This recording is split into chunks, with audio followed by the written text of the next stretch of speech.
Good morning friends. आज का हमारा जो टॉपिक है वो है कार्डियोवास्कुलर सिस्टम से रिलेटेड और टॉपिक का नाम है कार्डियक साइकिल। यदि कार्डियक साइकिल के अपन इंट्रोडक्शन की बात करते हैं तो कार्डियक साइकिल मुख्य रूप से हार्ट फंक्शनिंग को इंडिकेट करता है, यानी हार्ट का एक फंक्शनिंग के तौर पे कंप्लीट साइकिल कार्डियक साइकिल कहलाता है। कार्डियक साइकिल मुख्य रूप से हार्ट के कॉन्ट्रैक्शन और रिलैक्सेशन को कोऑर्डिनेट भी करता है, यानी हार्ट का एक कॉन्ट्रैक्शन और बिगनिंग ऑफ अनदर कॉन्ट्रैक्शन, यानी एक साइकिल पूरा हो गया जिसमें कॉन्ट्रैक्शन भी था, जिसमें रिलैक्सेशन भी था, यानी एक साइकिल कंप्लीट होने की कंडीशन तथा दूसरे साइकिल की वापस से उसी कंडीशन में आने की जो प्रोसेस होती है वो मुख्य रूप से कार्डियक साइकिल के अंदर आती है। यह कार्डियक साइकिल मुख्य रूप से हार्ट की पंपिंग कैपेबिलिटी, रिफिलिंग या फिलिंग कैपेबिलिटी को भी परफॉर्म करता है, यानी हार्ट ब्लड से फिल होता है और ब्लड हार्ट के द्वारा इजेक्ट किया जाता है, बाहर पंप भी किया जाता है। तो मुख्य रूप से इन दोनों ही प्रोसेस को कार्डियक साइकिल के द्वारा कोऑर्डिनेट किया जाता है। अब इसकी दो मुख्य फेज होती हैं। कार्डियक साइकिल की मुख्य फेज होती हैं 2। तो फेज कौन कौन सी होती हैं? एक सिस्टोल होता है और एक डायस्टोल होता है। इन दोनों में डिफरेंस क्या होता है? डायस्टोल जो कंडीशन होती है वो रिलैक्सेशन की होती है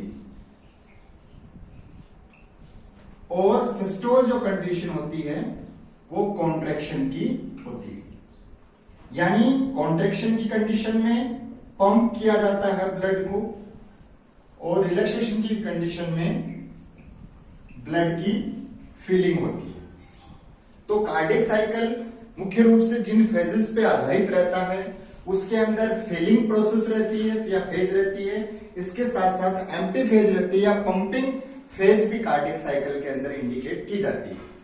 कार्डियक साइकिल का जो टोटल ड्यूरेशन पीरियड रहता है वो रहता है 0.8 सेकेंड। 0.8 सेकेंड के अंदर मुख्य रूप से एट्रियल जो सिस्टोल रहता है वो 0.1 सेकेंड का रहता है, एट्रियल जो डायस्टोल रहता है वो 0.7 सेकेंड का रहता है, वेंट्रिकुलर सिस्टोल जो है वो 0.3 सेकेंड का रहता है और वेंट्रिकुलर डायस्टोल है वो 0.5 सेकेंड का रहता है। यानी अपन इसको ये भी बोल सकते हैं कि जो कंबाइंड जो डायस्टोल है, कंबाइंड डायस्टोल जो होता है वो 0.4 सेकेंड का होता है। तो कंबाइंड जो आपका डायस्टोल है वो 0.4 सेकेंड का है, इसके साथ साथ में एट्रियल सिस्टोल 0.1 सेकेंड का है, वेंट्रिकुलर सिस्टोल 0.3 सेकेंड का है और कंबाइंड जो डायस्टोल है, जो कार्डियक डायस्टोल है वो 0.4 सेकेंड का है। तो ये टोटल ड्यूरेशन जो है कार्डियक साइकिल का वो 0.8 सेकेंड होता है, यानी 0.8 सेकेंड के टाइम पीरियड के अंदर हार्ट में फिलिंग भी होती है, हार्ट ब्लड को पंप भी कर देता है। अब अपन साइकिल की बात करते हैं तो इसमें मोस्ट इंपोर्टेंट जो पार्ट प्ले करता है वो साइकिल भी होता है। तो साइकिल बनाने का सबसे आसान तरीका यही है कि सबसे पहले आप एक राउंड सर्किल बनाइए जिसमें लिखिए आप कार्डियक साइकिल। उसके बाद में एक फर्स्ट सर्किल बनाइए जो मुख्य रूप से एट्रियम को रिप्रेजेंट करेगा। देन जो नेक्स्ट सर्किल आप बनाओगे वो वेंट्रिकल्स को रिप्रेजेंट करेगा।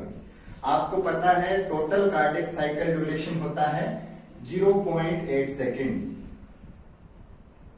तो आप इस पर्टिकुलर सर्किल को 8.8 पार्ट्स में सब डिवाइडेड कर दीजिए।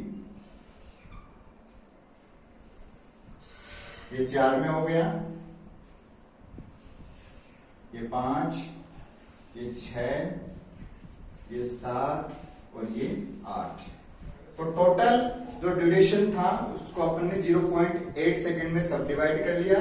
अब आपको मार्किंग करना है 0.8 सेकेंड, 0.1, 0.2, 0.3, 0.4, 0.5, 0.6, 0.7। तो टोटल कार्डिक साइकिल को अपन ने इस पर्टिकुलर सर्किल के अंदर सब डिवाइड कर लिया 0.8 सेकेंड के अंदर। सबसे पहली बात आती है एट्रियल सिस्टोल की। तो एट्रियल सिस्टोल जो होता है वो होता है 0.1 सेकेंड का। तो ये स्टार्टिंग का जो पोर्शन है जिसको अपन एट्रियल सिस्टोल कह रहे हैं, ये 0.1 सेकेंड का रहेगा एट्रियल सिस्टोल। ओके, रिमेनिंग जो है यानी एट्रियम में या तो कॉन्ट्रेक्शन होगा या एट्रियम में रिलैक्सेशन होगा। तो एट्रियल कॉन्ट्रेक्शन के बाद रिमेनिंग जो टाइम रहेगा वो डायस्टोल का रहेगा, यानी उस दौरान एट्रियम फिल होंगे। यानी एट्रियम बहुत ही कम टाइम पीरियड के लिए कॉन्ट्रैक्ट होते हैं जब ऐसे नोड से जनरेट होने वाली इंपल्सेस एट्रियम के अंदर पहुंचती हैं। तो रिमेनिंग जो पोर्शन है, यह रिमेनिंग पोर्शन क्या कहलाएगा? वेंट्रिकुलर डायस्टोल, नहीं सॉरी एट्रियल डायस्टोल। तो एट्रियल डायस्टोल कितना हो गया? 0.7 सेकेंड। ठीक है, अब बात करते हैं अपन वेंट्रिकल्स की। वेंट्रिकुलर सिस्टोल जब स्टार्ट होता है जब एट्रियल सिस्टोल कंप्लीट हो जाता है, क्योंकि साथ में दोनों तो एट्रियम और वेंट्रिकल कॉन्ट्रैक्शन तो हो नहीं सकता। तो जब एट्रियल सिस्टोल खत्म हो जाएगा तब वेंट्रिकुलर सिस्टोल स्टार्ट होगा। अब ये जो वेंट्रिकुलर सिस्टोल है यह मुख्य रूप से 0.3 सेकेंड का होता है। तो ये पर्टिकुलर वेंट्रिकुलर सिस्टोल हो गया। रिमेनिंग जो बचा यहां से लेकर यहां तक का, यह है पोर्शन 1, 2, 3, यहां से लेकर यहां तक का जो पोर्शन है जहां से मुख्य रूप से एट्रियल सिस्टोल कंप्लीट होता है, यानी आपका वेंट्रिकुलर सिस्टोल स्टार्ट होता है, तो वहां तक का पूरा पोर्शन वेंट्रिकुलर डायस्टोल कहलाता है, जो 0.5 सेकेंड का होता है, यानी 1, 2, 3, 4, 5। तो टोटल जो ड्यूरेशन है वो तो कार्डिक साइकिल की 0.8 सेकेंड होती है। अब देखो इसमें दो चीजें निकल के आई। एट्रियल सिस्टोल जो था वो 0.1 सेकेंड का था। एट्रियल जो आपका सॉरी वेंट्रिकुलर जो सिस्टोल था वो 0.3 सेकेंड का था। अब देखो यहां से लेकर और यहां तक की जो कंडीशन है उसमें बोथ, चाहे वो एट्रियम हो चाहे वो वेंट्रिकुलर डायस्टोल की कंडीशन होती है, यानी जब एट्रियम में फिलिंग होती है तो साथ साथ में वेंट्रिकल्स भी फिल होते रहते हैं। तो इस पर्टिकुलर ड्यूरेशन को अपन कंबाइंड में ये बोल देंगे कि कार्डियक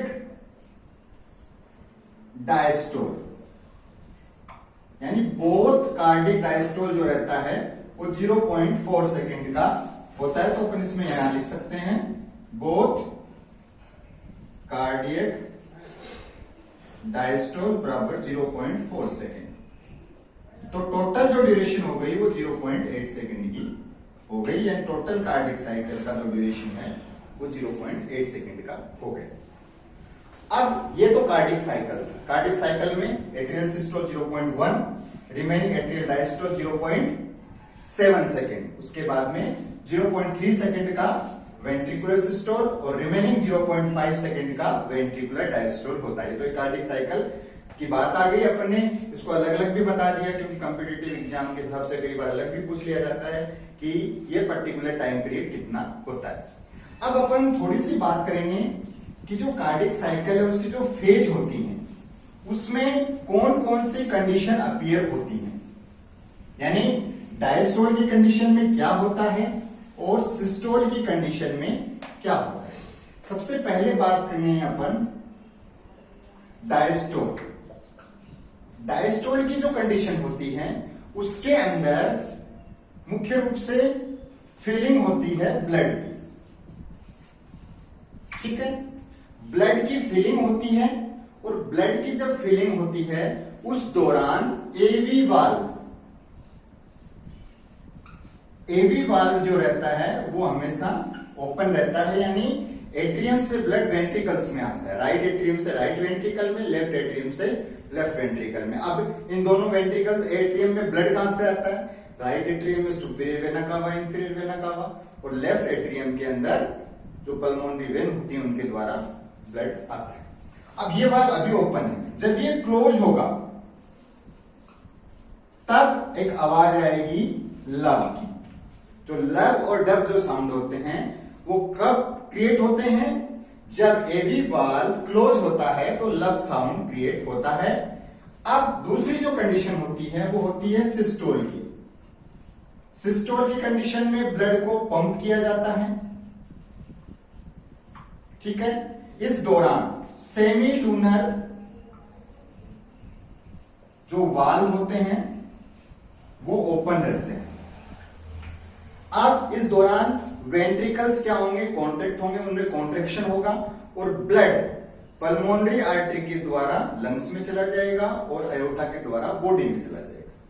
तब अभी इस दौरान ये वाल्व बंद था। जब ये वाल्व बंद हुआ, यानी जब वेंट्रिकुलर सिस्टोल होने वाला था, यानी वेंट्रिकुलर सिस्टोल की कंडीशन आई, तब ये वाल्व जब बंद हुआ तो लब साउंड आया, और जब सेमिनुलर वाल्व जब क्लोज होते हैं तो डब साउंड क्रिएट होता है। तो हार्ट के दो साउंड होते हैं, लब और डब, ये मुख्य रूप से वाल्व के क्लोज होने पे एक तरह से अपन को सुनाई देते हैं। अब अपन स्टेथोस्कोप या ऑस्कल्टेशन अपन करते हैं, स्टेथोस्कोप से अपन साउंड सुनते हैं, तभी अपने को सुनाई देते हैं। इस प्रकार से filling of atrium and empty condition of ventricles, ये पूरा जो साइकिल था, यह साइकिल मुख्य रूप से कार्डियक साइकिल कहलाता है। और इस साइकिल को कोऑर्डिनेट करने का कार्य कंडक्शन सिस्टम के द्वारा होता है, जिसमें मुख्य रूप से ऐसे नोड के द्वारा इंपल्सेस का जनरेशन होता है। यानी जैसे जैसे इंपल्सेस स्प्रेड होती हैं, आगे ट्रांसमिट होती हैं, इसके साथ साथ में हार्ट अपनी फंक्शनिंग को रेगुलेट करता है। तो कार्डियक साइकिल में इतना ही था। तो इसका डायग्राम आपको आना चाहिए, इसका इंट्रोडक्टरी पार्ट, इसकी जो फेज होती है, इसका जो टाइम ड्यूरेशन होता है, ये कुछ ऐसे स्पेसिफिक कंटेंट्स हैं जो इसके अंदर आते हैं। इसके साथ साथ में एक दूसरी बात, जो भी वीडियो अपलोड किए जाते हैं, आप सभी इन वीडियो को कंप्लीट देखें, तभी आपको कोई चीज क्लियर हो पाएगी। बी सीरियस आपकी पढ़ाई के लिए, आपको खुद को सीरियस होना पड़ेगा। यहां से वीडियो अपलोड होना ही एकमात्र पढ़ाई नहीं। Thank you.